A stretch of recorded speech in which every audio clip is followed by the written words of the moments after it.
I remember the exact moment the world shifted. My phone buzzed at 3:07 p.m., and the text was brief, clinical, but it cut through me like a knife. Emergency. Your daughter was hurt. Go now.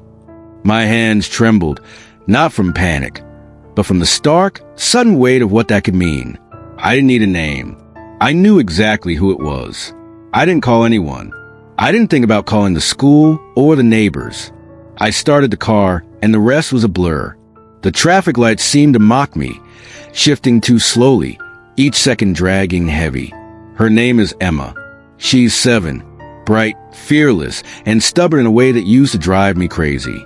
I knew the path from school to our apartment by heart, but that day it felt like a tunnel had opened beneath me, swallowing every familiar detail. My knuckles were white against the steering wheel. I didn't scream. I didn't cry. I just drove. I arrived to see her in the nurse's office, her small body trembling, a mixture of fear and pain painted across her face. Her shirt was torn, smeared with dirt and streaks of something darker. Blood. My chest tightened. I wanted to lose control, to scream, to shake the walls down, but I didn't. Instead, I knelt, took her small hand, and felt the warmth leave it. I whispered that it was going to be okay, that we'd figure this out. She nodded, but I knew she could see the fear in my eyes. I pieced together what happened from fragments of her muttered words. A visit to her mother's office, a simple attempt to show her mom a drawing, a reward for a week of good behavior. And then, an encounter with someone she shouldn't have met, a man who had power, who had control over her mother, who had used that control to hurt my daughter. He shoved her. He laughed afterward. My blood didn't boil. It crystallized into something else. A sharp, precise understanding. Someone had crossed a line, and I would make sure the consequences were exact.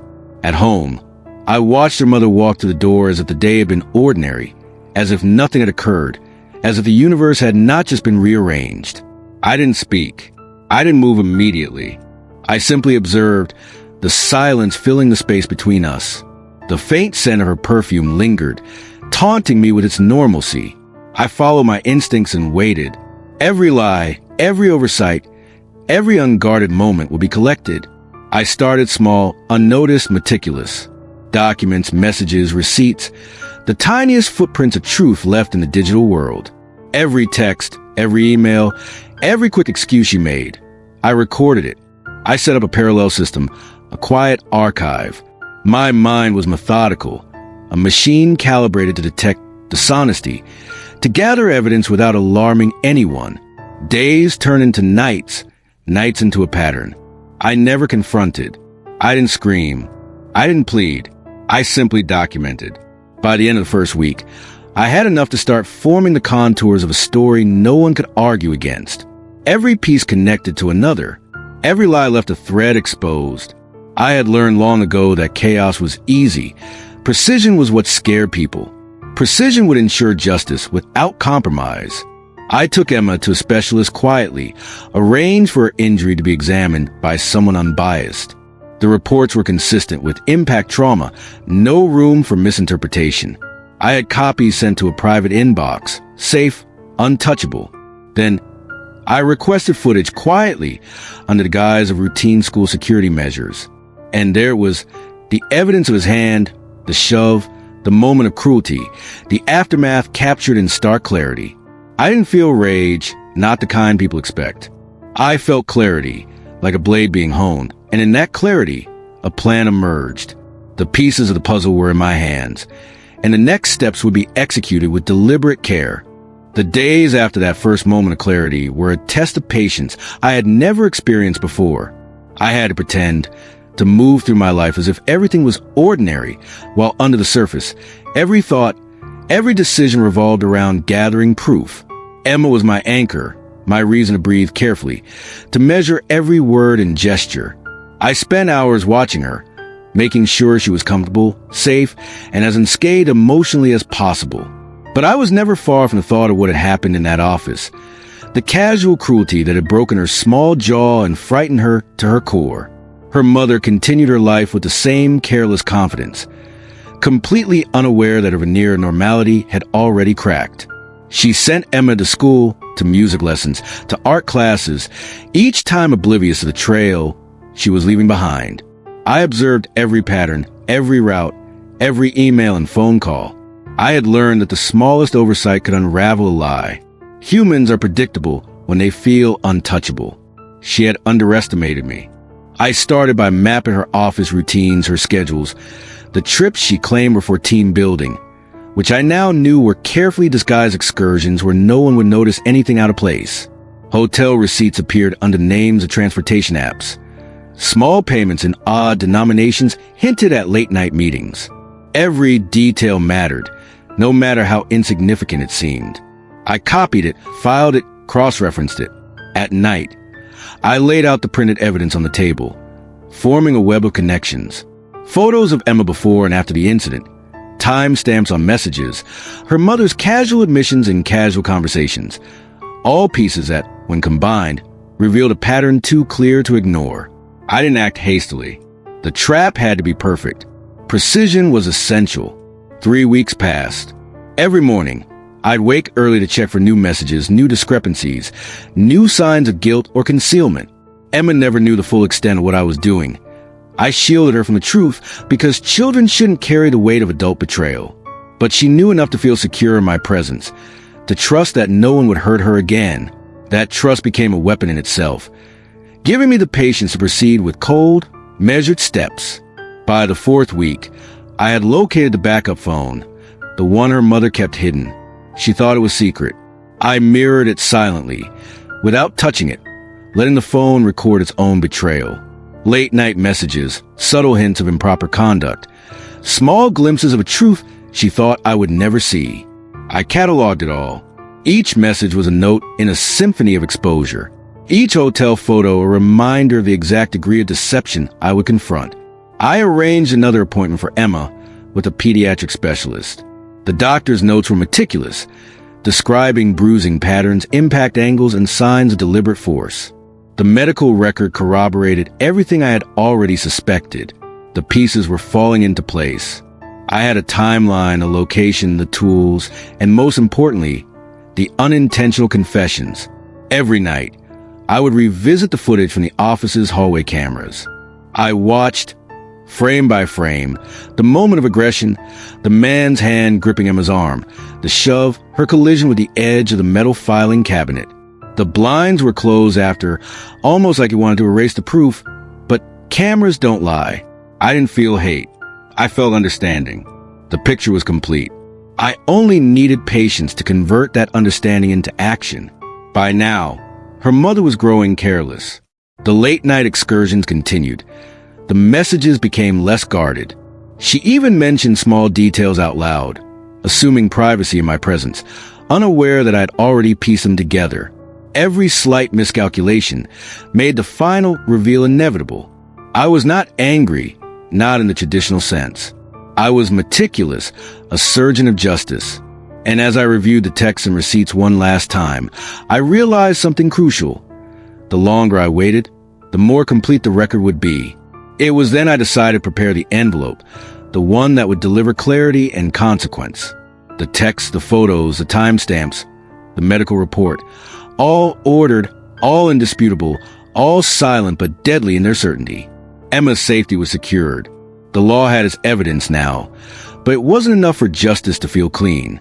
I needed a methodical closure, one that required no shouting, no confrontation, no threats. Silence, precision, and documentation. That was my arsenal. I spent the nights ensuring every copy of evidence was backed up. Nothing would be lost. The final sequence of actions was forming in my mind, an orchestration of inevitability. By the time her mother returned late one evening, unaware of the storm gathering, the endgame had already begun. By the 5th week, I had become invisible in plain sight. Every move she made, every subtle slip of her guard, I cataloged. I created a digital map of her life. Emails, calendars, receipts, messages, layered like a web that could trap even the smallest deceit. I had learned over time that the human mind underestimates silence. People fill it with their assumptions, their overconfidence. That silence became my ally. Emma, unaware of the storm, continued her routines. She laughed, drew, played, and clung to my hand in the mornings. I watched her, more careful than ever, knowing the smallest oversight could unravel her trust. But I had built a protective barrier around her. Psychologically, emotionally, physically, she felt safe, and that gave me the patience I needed. Her mother, on the other hand, had begun to show signs of strain. Small things, hesitation when talking, checking her phone with a nervous glance, answering questions too quickly, betrayed the confidence she tried to project. Each tiny slip was another thread I could follow. I didn't confront. I didn't accuse. I observed. The more she tried to control the narrative, the more obvious the truth became. I began cross-referencing receipts and messages with GPS logs, hotel check-ins disguised as team retreats, and ride-sharing payments disguised as legitimate expenses. Every falsehood was a clue. Every fabricated excuse left digital footprints. The late-night communications, the hidden phone, the blind trust she assumed she had, none of it escaped me. I had created an archive that would leave no room for denial. One evening, I sat at the kitchen table with a stack of printouts, hotel receipts, time-stamped photos, screenshots of conversations, and medical reports detailing Emma's injuries. I arranged them meticulously, almost ritualistically, until the sequence of events formed a narrative so undeniable that even a skeptic would have no choice but to believe it. This wasn't about revenge through chaos. This was precision, the calm execution of justice. I also began documenting her behavior at home, how she treated Emma after returning from work, her subtle attempts to normalize the abnormal, her casual demeanor masking guilt. I recorded audio, carefully, legally, ensuring I had undeniable proof of her complicity. It wasn't enough to have the perpetrator identified. I needed the entire network of deceit exposed, the context fully clear.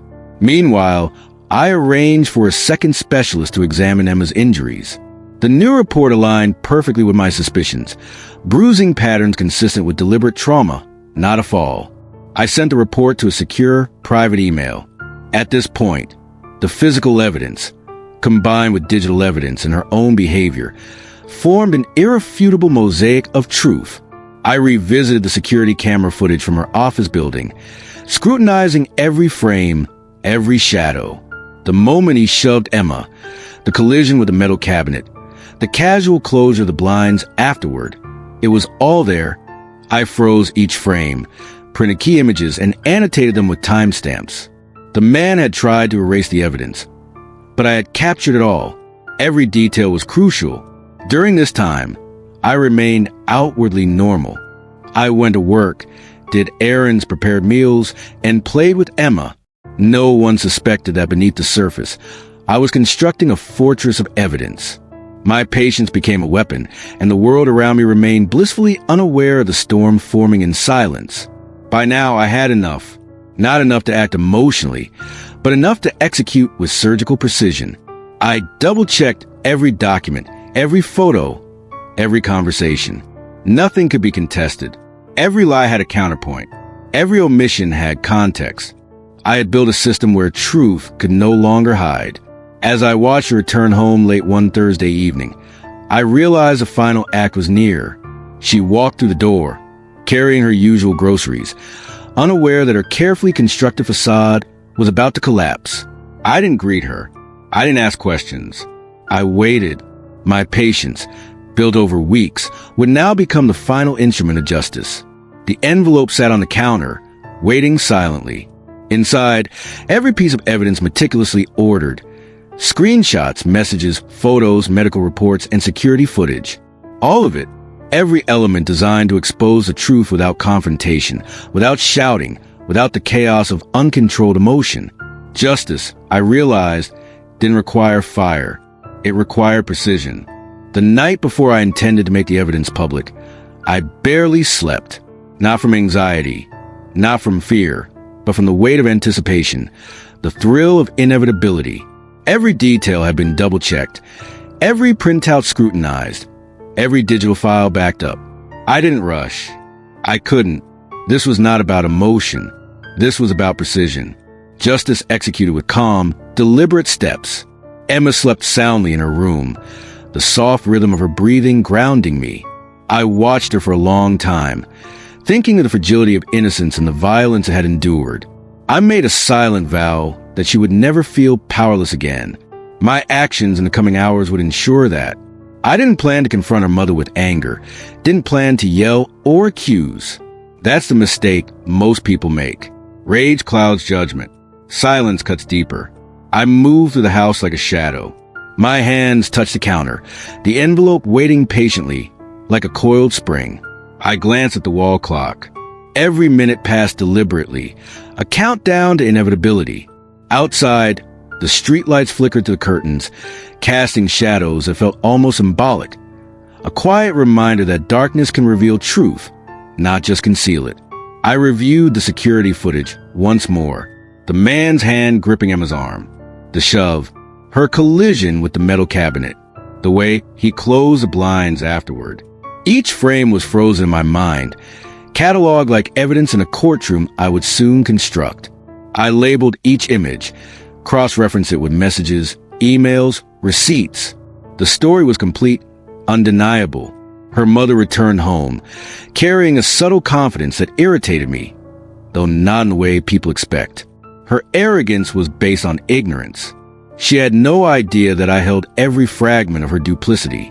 She set her purse down, hummed a tune she thought casual, and wandered into the kitchen. I remained at the edge of the room, silent. My patience had become tangible, a weight pressing down on her unknowing presence. I opened the envelope slowly, letting the sound of paper shifting punctuate the silence. Every file in its place. Screenshots, photos, text messages, medical reports, and copies of the security footage. A narrative built from truth alone, no embellishment, no exaggeration. I arranged them meticulously, each item a brushstroke in the portrait of deception she had painted for herself. As I placed the last item in the envelope, I realized the quiet power of what I held. This was more than proof. It was inevitability. I didn't need threats. I didn't need confrontation. The evidence itself would speak, and in its voice, there would be no question, no room for denial. Justice, silent and exact, would execute itself. I thought about the man who had caused my daughter pain, not in the abstract sense, but in the visceral memory of that shove, the image frozen on the camera, the bruise on Emma's small body. I didn't feel anger in the traditional sense. I felt focus, clarity, and the cold satisfaction of inevitability. His reckoning would come not from chaos, but from the meticulous unearthing of truth. I sat for a long time afterward, contemplating the timing. The law would be informed, the school notified. HR would receive copies, and even the man's spouse would be sent the documentation. No screaming, no threats, just silent, absolute evidence. Every person involved would know exactly what had happened, and every lie would crumble. Finally, I placed the envelope near the edge of the counter, where she could not miss in the morning. I left it there deliberately, a quiet summons to truth. Then, I returned to Emma's room, checked on her, tucked the blanket around her shoulders, and watched her sleep. In her rest, I found purpose. In her safety, I found the calmness I needed. That night, I didn't sleep much, but I wasn't restless. I wasn't anxious. I was ready. The storm had been prepared, the instruments tuned. The performance of truth and consequence would begin in the morning, quiet, precise, and unavoidable. I had become invisible, untouchable, a silent conductor orchestrating the inevitable collapse of deceit. And as the first light of dawn seeped through the curtains, I realized one truth. Justice doesn't have to shout. It doesn't have to rage. It merely has to be complete, patient, and undeniable. Everything else is noise, and I had eliminated all noise. Morning came, not with fanfare, not with chaos, but with quiet inevitability. I moved through the apartment with purpose, making breakfast for Emma, preparing her lunch, ensuring that her morning routine felt normal. She didn't know the storm that had been carefully set into motion. She had no idea that within the envelope on the kitchen counter lay a force that would dismantle the lies surrounding her pain. Her mother appeared, as usual, casually sipping her coffee, scrolling through her phone. She didn't notice the envelope at first. I watched her, careful not to give away any clue, letting the silence do the work I had honed over weeks. She had always underestimated silence. people fill it with assumptions, and that was my advantage. She assumed the morning was ordinary, that nothing had changed. She assumed she was still in control. I followed my methodical plan. First, I secured copies of every piece of evidence in multiple locations. Secure drives, encrypted emails, private accounts. Nothing could be deleted, nothing could be lost. I had become a meticulous archivist of betrayal, collecting the threads of deceit into an unbreakable web. The evidence wasn't just damning, it was airtight. Every photo, every message, every medical report, every video frame aligned to form a clear, undeniable narrative. I left a note in the envelope, not accusing, not pleading, merely stating facts. Dates, times, events, actions, all listed calmly, clinically, like a report in a courtroom. No threats, no anger. The envelope itself was a declaration of inevitability. The truth had been compiled into a format that allowed her mother no room for misinterpretation, no room for excuses, no room for evasion. Once Emma was settled at school, I returned home to ensure the envelope was positioned perfectly. I imagined her mother discovering it and feeling the weight of undeniable evidence pressing down. I didn't need to be present for the revelation. The documents would speak louder than any confrontation ever could. Precision had replaced emotion, and it was infinitely more powerful. Next, I informed the authorities and the appropriate organizations. The school received a copy of the security footage, medical documentation, and written reports detailing the event and subsequent findings. HR at her workplace received the same package, carefully labeled and formatted for immediate action. Even the man's spouse received documentation, factual and silent, leaving no room for manipulation or denial. Each step was calculated, leaving nothing to chance, ensuring that justice would be inevitable. Throughout the morning, I remained calm, watching my daughter from a distance, preparing her breakfast for when she returned. I didn't need to speak of the plan. She didn't need to know the exact intricacies. What mattered was her safety and the assurance that the truth would prevail. Every action I took was measured, every movement deliberate, like a clockwork mechanism ticking down to an unstoppable conclusion. As the hours passed, responses began to arrive. Emails from HR acknowledging receipt, scheduling immediate investigation, messages from the school principal confirming the footage had been reviewed and the reports taken seriously. I didn't reply hastily. I allowed the system to function, allowing the truth to work as a silent but unyielding force. Later in the day, I returned home to find her mother lingering in the kitchen, pretending casualness, pretending ignorance. She noticed the envelope then, and her hesitation was instant and unmistakable. Her gaze flickered over the documents, a visible tremor passing through her posture. I said nothing, not a word, not a motion. My silence became a mirror, reflecting the truth she could no longer hide. She tried to explain, stammered, rationalized, but I remained calm.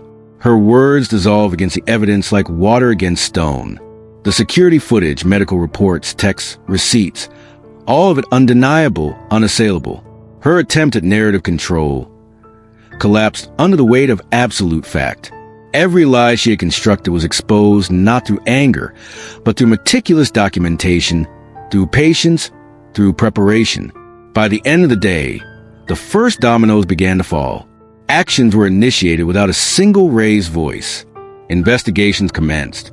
The man responsible for harming Emma was officially identified, confronted, and suspended pending formal inquiry. HR and school authorities had everything they needed to act decisively. The weight of accountability began to settle in the spaces she had assumed were safe. I didn't feel triumph in the traditional sense. I felt satisfaction and precision. I had crafted a system where truth could not be ignored, where lies would crumble not because of rage, but because silence, planning, and careful documentation made them unsustainable. The quiet efficacy of justice was far more potent than any shout or threat could ever be. And as the day ended, I watched Emma return from school, smiling, unaware of the legal and moral machinery set into motion. Her safety was ensured. The beginning of justice had been served. Not with noise, not with fury, but with the calm, deliberate inevitability I had orchestrated over weeks. The following days unfolded with a calculated inevitability. I remained outwardly normal, tending to Emma, go to work, managing daily routines, while beneath the surface, the machinery of justice ground relentlessly forward. The envelope, the documentation, the precise evidence. I had delivered them all, and now the process of reckoning began without my interference. That was the beauty of preparation.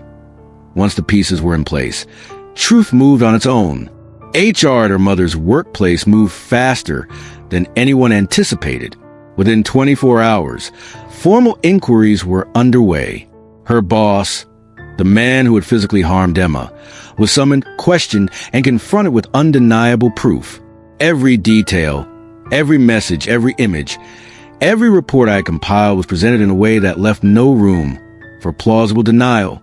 I did not witness these meetings, did not intervene, and did not need to. My role had been to orchestrate the conditions for accountability. The rest unfolded naturally. The man's reaction, as I later learned from a trusted source, was a combination of shock and desperate rationalization. He tried to spin narratives, to minimize the act, to convince investigators that the incident was an accident, that Emma had somehow fallen on her own. But security footage spoke with clarity that could not be argued against. The timestamps, the camera angles, the sequence of movements, it all pointed to a moment of deliberate aggression. Every attempt at denial was crushed beneath the weight of evidence. Meanwhile, her mother oscillated between fear and denial. She called repeatedly, texted, tried to negotiate, to minimize the consequences, to salvage the shattered illusions of control she had held over her life. I ignored every attempt. Silence had been my ally throughout, and it remained so. Every call she made, every message she sent, became a further indication of her awareness, her guilt, her understanding that the truth was now unavoidable.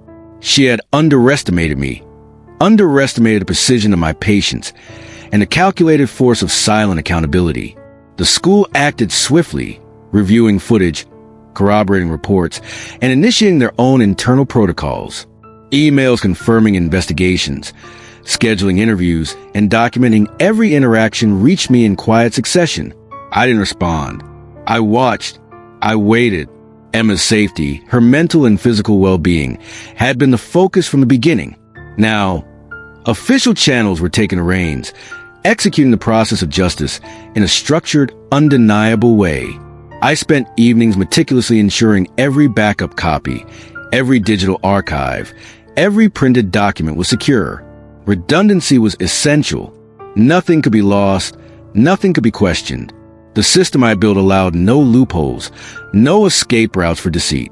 The network of truth I had constructed was airtight, each piece reinforcing the other. And yet, I did not feel triumph.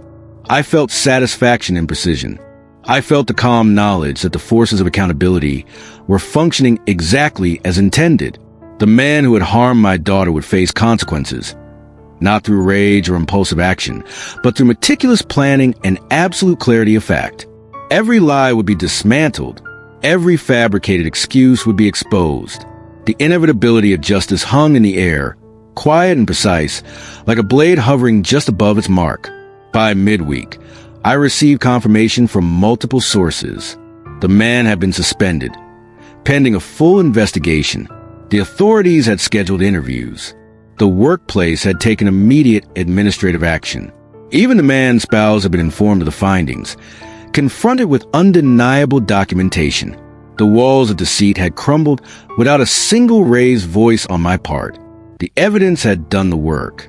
My patience, my preparation, my silence, all had created a scenario where truth could not be ignored. Her mother, meanwhile, grew visibly anxious. Her attempts at casual normalcy became strained. Every glance, every hesitated word, every misstep revealed her awareness.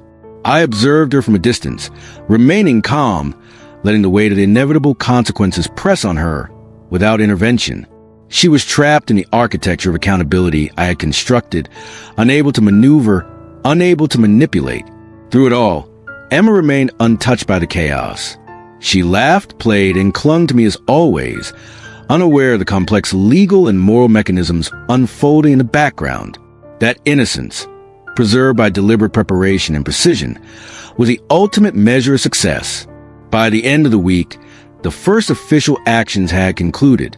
Investigators had seen the footage, reviewed the medical reports, examined the messages. HR had acted swiftly. The man who had caused pain was officially removed from the environment, pending further legal action. And I remained in the background, calm, silent, watching as the machinery of truth functioned with methodical inevitability. I did not feel triumph.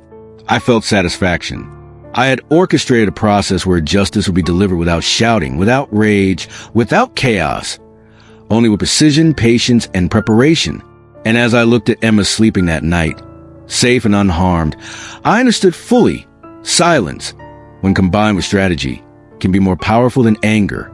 It can be unstoppable. The following week was the most delicate phase of the entire process. The momentum I had built over weeks was now moving under the hands of institutions I had meticulously informed, while I remained in the background, watching. I did not intervene, did not offer guidance. The evidence, carefully assembled, acted as a silent executioner, and its inevitability was palpable. Every email, every forwarded file, every document report contributed to a web of accountability that was now fully operational. Her mother's demeanor had shifted dramatically. The casual air she had worn like armor now betrayed her.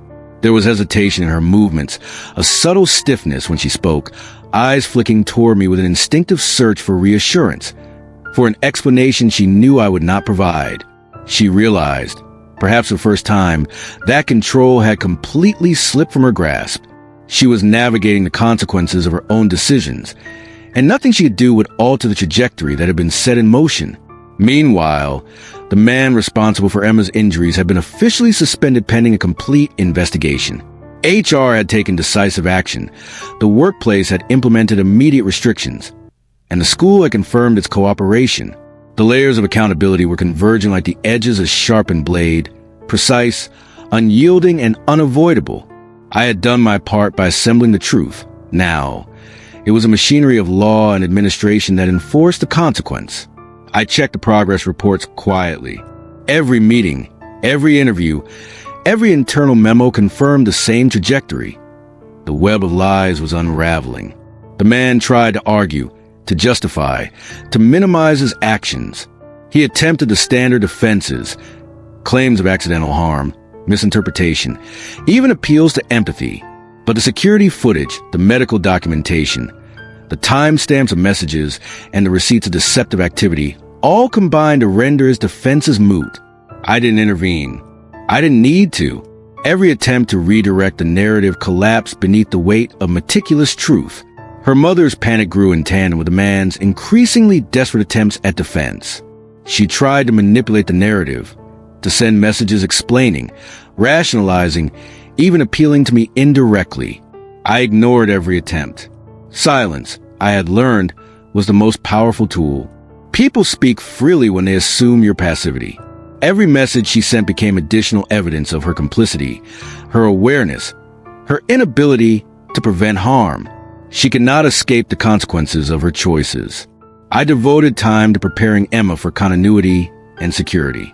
I transferred her to a new school, created a safe, structured environment, and engaged additional support systems, ensuring that the trauma of past events could not echo into the present. This was as critical as holding the perpetrator accountable. Without her security, nothing else mattered. Each step in her new routine was designed to fortify her resilience, protect her innocence, and allow her to thrive beyond the shadow of this experience. By midweek, the man's suspension turned into formal termination. Official notices were delivered to him, the HR department, and even his spouse. Each copy was dated, stamped, and verifiable, leaving no room for manipulation. The precision of documentation ensured that no appeal could bypass the fact of his misconduct. Justice, silent yet absolute, had taken its first irreversible form. Her mother, confronted with the permanence of consequences, was visibly shaken. She moved through the apartment cautiously, avoided direct eye contact, and refrained from speaking unless spoken to. She realized that every path she had taken, every lie she had attempted to construct, had led her here, cornered, powerless, and accountable. I did not accuse. I did not react. I watched, measured, and let the reality of her choices settle around her like an unavoidable truth. Even as official actions unfolded externally, the internal atmosphere of our household had changed. Emma remained blissfully unaware, but the tension that her mother carried was palpable. Her fear was subtle, not dramatized, but omnipresent. She understood, on some level, that her privilege of denial had ended. Every action, every casual lie, every attempt to ignore reality had been cataloged, documented, and exposed. The realization of exposure was now complete, and yet I felt no rage. My focus was calm, deliberate, and measured. Justice executed with precision is not noisy. It does not require anger. It requires patience, strategy, and an understanding of human behavior. In the quiet, methodical orchestration of consequences, I saw the result I had worked toward. The truth had become an unstoppable force. Lies could no longer survive. Innocence was protected. Accountability had been delivered. By the end of the week, all critical pieces were in motion. Termination, suspension, ongoing investigations, and formal acknowledgement from both the workplace and the school. The machinery I had set in motion was functioning exactly as intended. I remained in the background, silent, observing the inevitable collapse of deception and the unfolding restoration of justice. The following days stretched into a rhythm of silent inevitability. The initial shock of discovery had subsided, leaving her mother in a state of careful calculation, while the man responsible for Emma's injury had entered the sterile realm of formal investigations, HR meetings, and administrative scrutiny. Each day, I observed from periphery, never intruding, never raising my voice. My role had been completed long before any official confrontation. I was now simply a witness to the machinery of accountability operating flawlessly. Emma remained my anchor, her laughter echoing through the house like a reminder of what was at stake. I ensured her life maintained the illusion of normalcy. Breakfasts were prepared on schedule, school drop-offs conducted with cheerful precision, and evenings filled with stories, laughter, and shared routines. To her, the world seemed safe, predictable, and untouched by the storm swirling beyond the walls of our home. And in truth, that was exactly how it should be. Her innocence was sacred, preserved with deliberate care, untouched by the chaos of adult consequence. The man's downfall unfolded almost organically, guided entirely by the evidence I had meticulously curated. HR's inquiry escalated into formal termination, with interviews conducted in a meticulous order that left no room for misrepresentation. Every lie he attempted to craft fell apart when juxtaposed with the security footage, timestamps, text messages, and receipts I provided. The narrative was airtight, leaving no loophole, no ambiguity, no plausible alternative. I had become invisible in this process, but my preparation had left an indelible mark. Her mother's behavior shifted further into panic and desperation. The veneer of casual arrogance she had worn so carefully for weeks had completely vanished. She moved through the apartment with subtle, almost imperceptible anxiety. Her speech was careful, measured, tentative. She paused before entering rooms, looked over her shoulder, and constantly monitored her phone, perhaps expecting some sign that I would act or respond. I did nothing. My silence became the framework in which her guilt expanded, impossible to contain, impossible to disguise. Meanwhile, the school confirmed receipt of all documentation, acknowledging the legitimacy of the reports and agreeing to maintain strict oversight. The principal, the counselors, and the administrative staff were all aligned. I had crafted a scenario where the institutions responsible for protection could act decisively, independently, and without manipulation. My intervention had been complete long before any official action was taken. I had laid the foundation, and now the system itself executed justice. I spent long hours reviewing every single piece of evidence again, ensuring redundancy. Every digital file had multiple encrypted backups. Every printout had duplicates, and every sequence of events had been meticulously cataloged. I wanted to ensure that nothing could ever be misinterpreted or lost.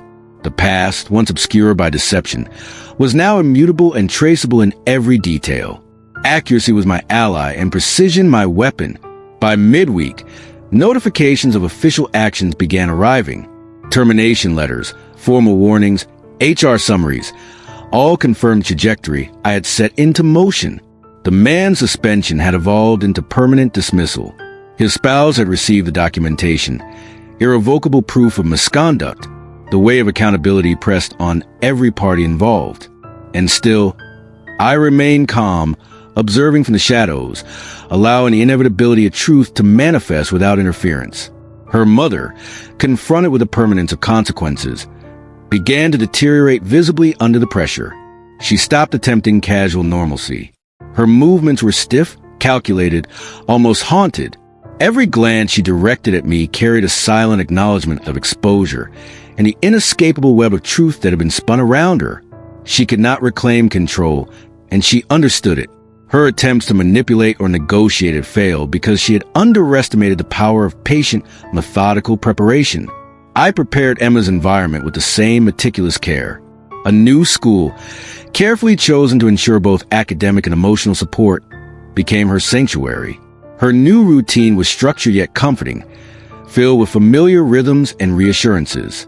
Additional therapy sessions were arranged, providing emotional stability and ensuring that her trauma would not extend beyond the necessary boundaries of memory. I was intent on shielding her from the chaos that had once penetrated her life, providing a foundation for growth and resilience. The man's formal termination sent shockwaves through his workplace. Meetings were convened, staff informed, and the administrative machinery ensured that no further interaction with vulnerable individuals could occur. Documentation was stored securely, evidence cataloged for future reference, and investigations continued under the strict supervision of HR and legal counsel. The sequence of consequences was meticulous, measured, and precise. Justice, as I had orchestrated it, did not require theatrics. It required planning, patience, and the unassailable clarity of truth. Her mother's attempts at communication dwindled. Messages that had once flooded in with desperate rationalizations, pleas for forgiveness, or explanations for her inaction, ceased almost entirely. Every attempt to reach me had been ignored deliberately, reinforcing the silence that had guided the entire process. She realized, slowly, that the weight of exposure could not be mitigated by words or excuses.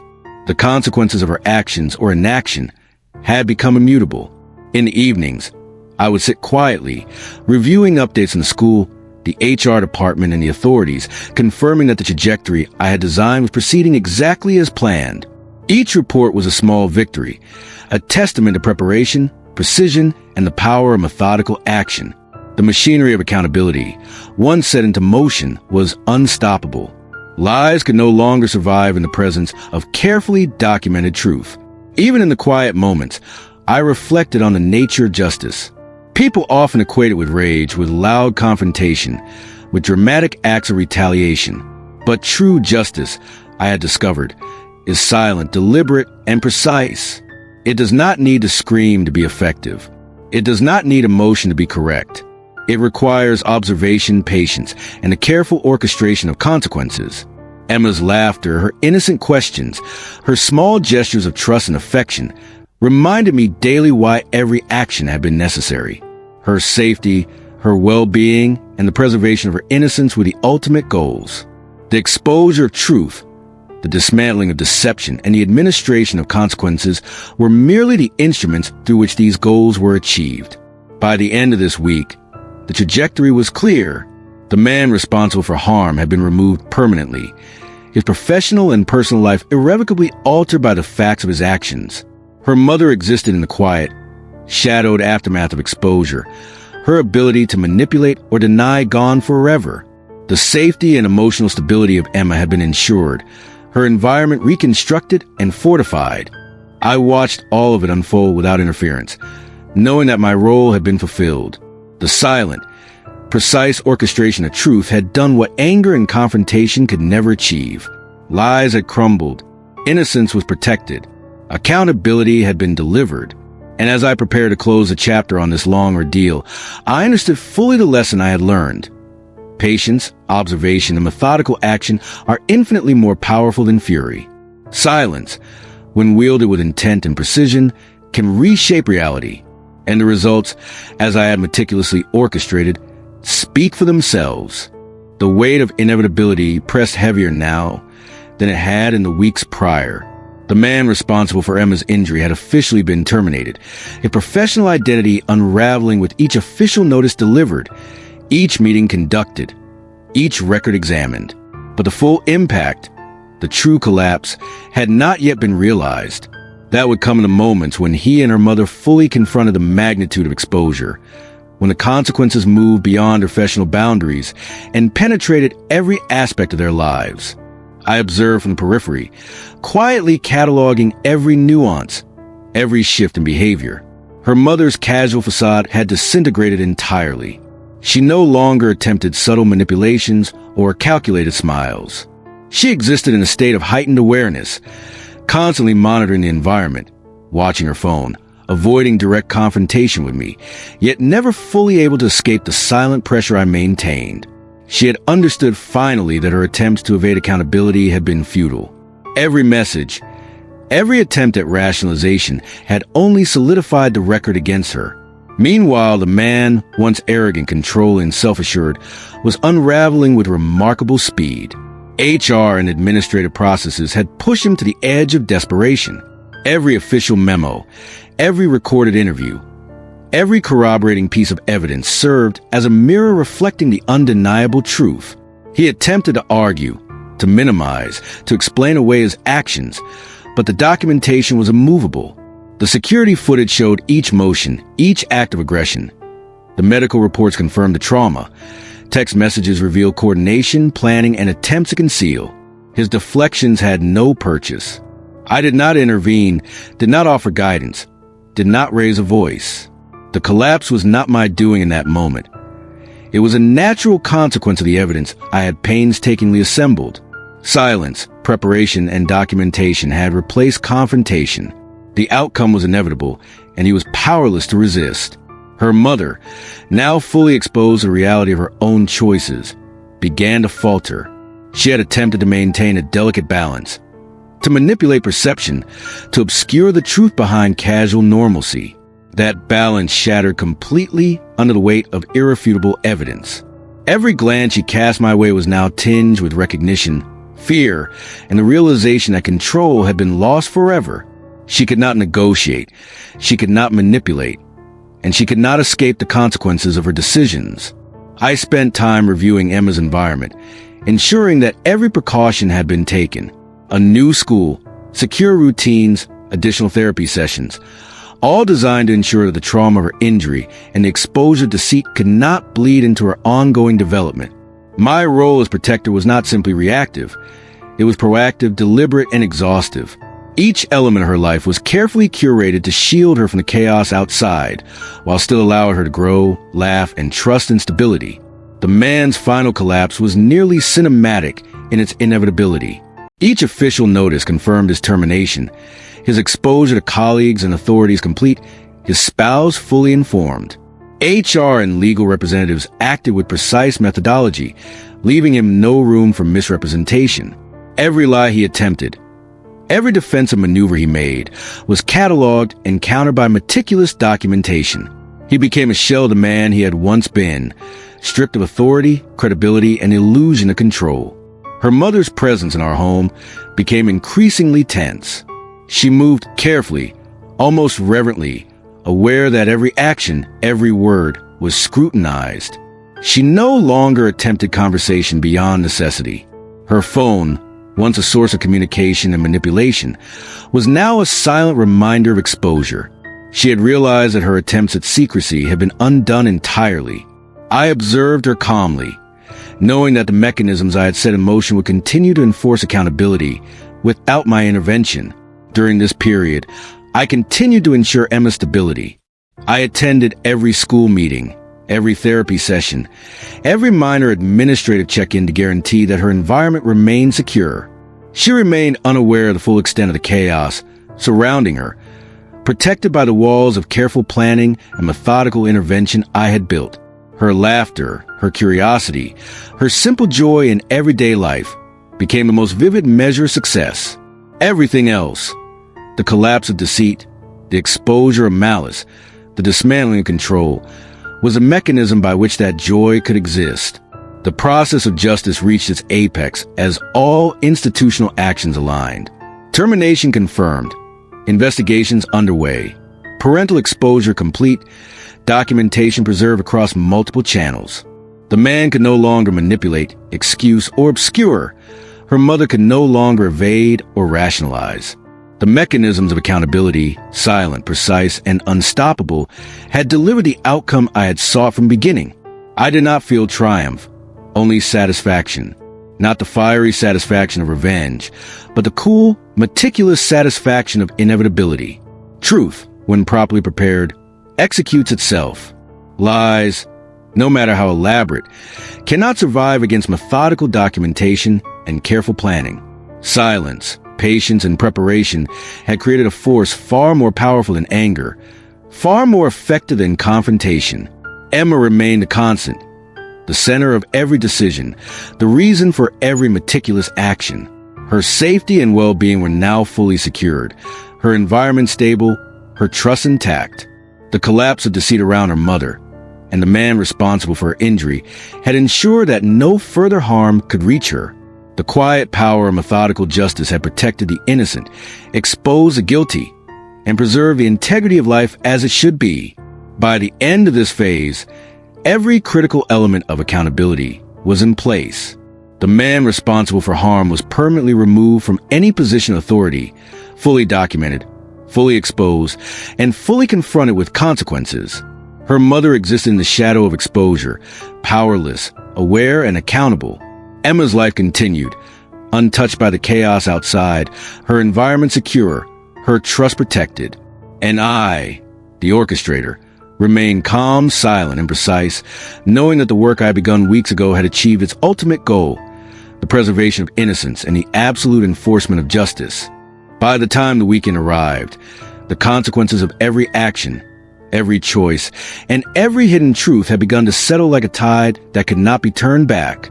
The man who had caused Emma's injury had experienced the full weight of professional and social exposure. His termination was official. His attempts at manipulation were documented in irrefutable detail, and his personal relationships were strained, irrevocably fractured by the exposure of the behavior. Every message, every security footage clip, every medical report, all painstakingly curated, ensured that his narrative could never recover. Her mother, meanwhile, had succumbed entirely to the gravity of her choices. She no longer attempted excuses, no longer attempted casual conversation, and no longer projected the illusion of control. Her presence in the apartment was measured, subdued, and constantly anxious. Every movement, every glance toward me, every hesitated word carried the silent acknowledgement of her guilt and the inevitability of accountability.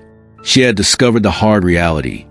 Manipulation had failed, rationalization was meaningless, and the consequences of her negligence were fully irreversible. I maintained my quiet vigilance, not because I doubted the outcomes, but because Emma's stability required ongoing precision.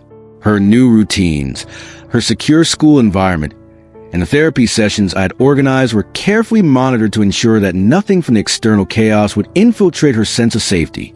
She remained blissfully unaware of the full extent of the actions unfolding around her, and that innocence was my ultimate priority. The man's collapse extended beyond his professional life. Reports confirmed that HR had forwarded full documentation to the appropriate legal authorities. The network of accountability now encompassed both civil and criminal avenues, leaving him with limited options. Every attempt at denial or manipulation was countered by the meticulously documented evidence. The more he struggled, the clearer it became that nothing could undo the consequences already set into motion. Her mother, once brimming with casual confidence, had transformed into a figure of constant vigilance and fear. She monitored her messages obsessively, hesitated before entering rooms, and avoided eye contact whenever possible. Every second of silence in the apartment reinforced the weight of exposure. She had understood finally that no rationalization could change the trajectory of events. Every lie she had attempted to sustain had been dismantled by evidence, leaving her powerless. Throughout this period, I continued to ensure that Emma's environment was controlled, predictable, and supportive. I oversaw school schedules, therapy appointments, and extracurricular activities with meticulous attention to detail.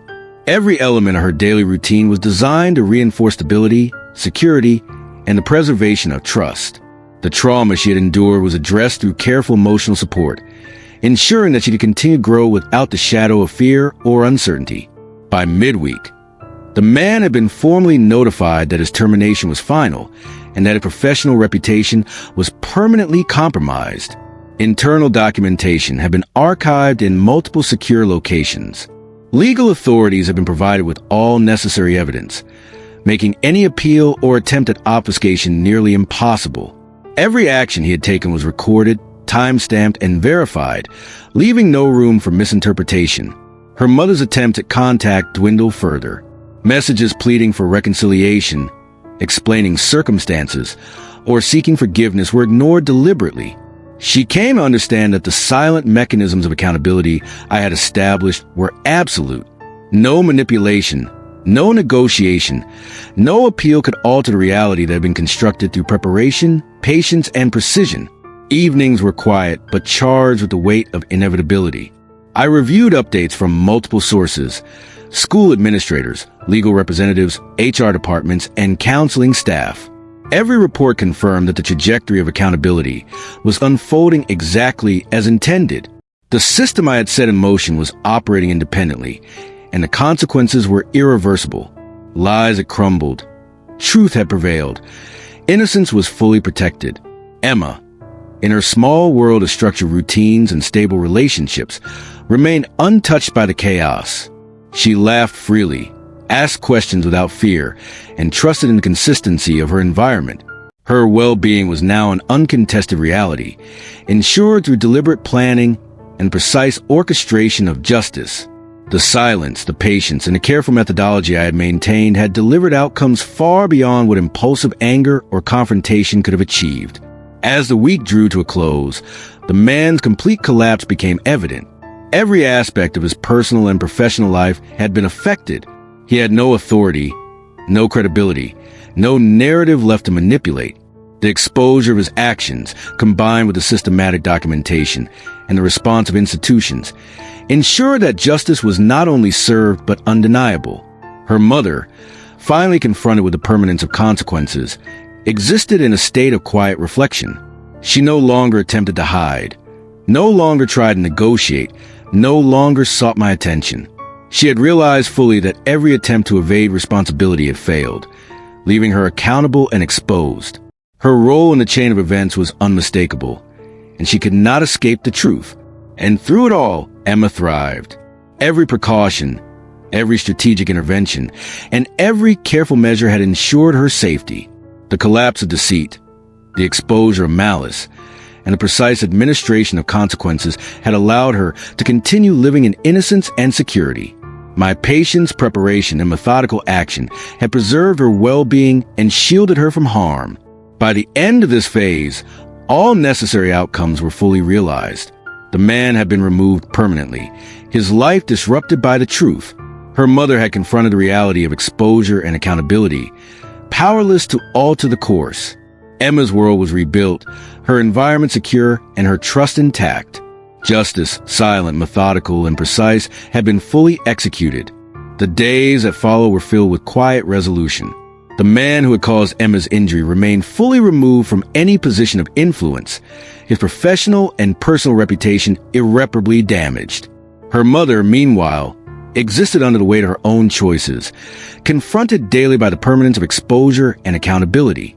Yet, the most important reality was the one that unfolded within the walls of our home.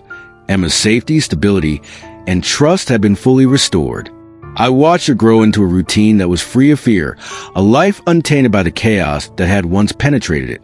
Mornings were predictable, afternoons structured, and evenings filled with laughter and stories.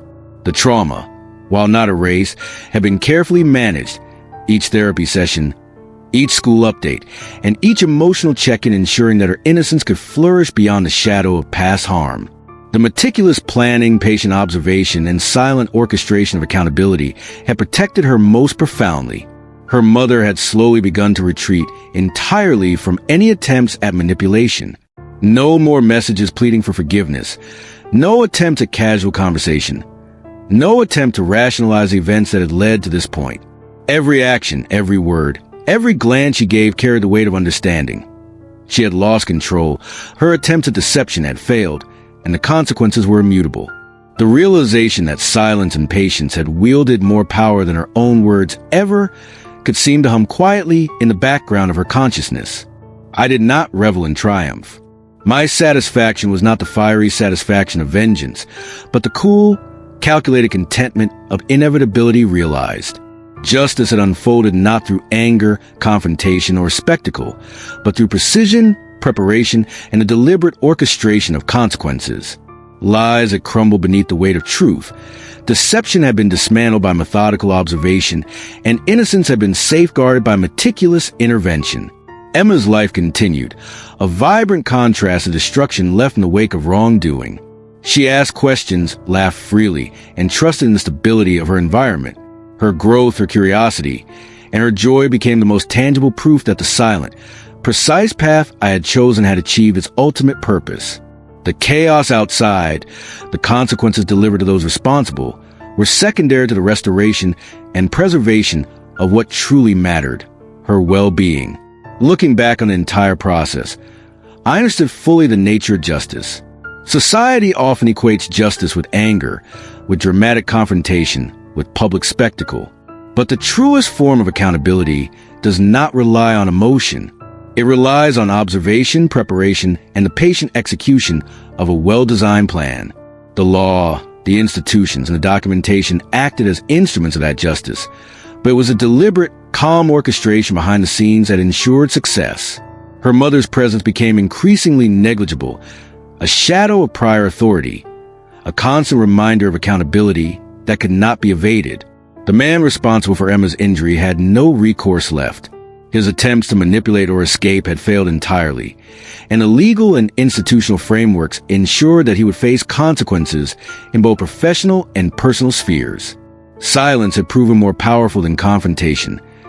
Patience had achieved more than fury. In the quiet moments of the evening, I reflected on the lesson that this ordeal had taught me. Anger and impulsivity are fleeting, often destructive and rarely effective. Patience, preparation, and methodical execution achieve outcomes that are permanent and undeniable. The preservation of innocence, the enforcement of truth, and the dismantling of deception do not require shouting or spectacle. They require precision, foresight, and relentless dedication. Emma slept peacefully that night, and every night thereafter, unaware of the intricate orchestration that secured her life. The man had been permanently removed. Her mother had been confronted with consequences she could not deny, and the silent machinery of accountability had done its work. The balance had been restored, and the integrity of her life preserved. Justice, I realize, is not always loud. Sometimes it is measured, precise, and quiet. It does not demand recognition. It does not seek applause. It does not require rage. And yet, when executed with patience and precision, it is unstoppable. The perpetrators are exposed, the innocent are protected, and the truth, in its silent finality, prevails. As I close this chapter, I understood fully that the bleeding had stopped, the lies had ended, and the future was now free of the shadow of past harm. The silence that had guided every action had delivered clarity, protection, and justice. Emma's laughter, her trust, and her safe, thriving life became the ultimate testament to the power of calculated, methodical action. And for the first time in weeks, I felt the weight lift completely, knowing that the lesson had been learned, the balance restored, and the innocence preserved. Silence had won where fury could not. Method had prevailed where anger would have faltered. And life, carefully protected, moved forward, unbroken, resilient, and free.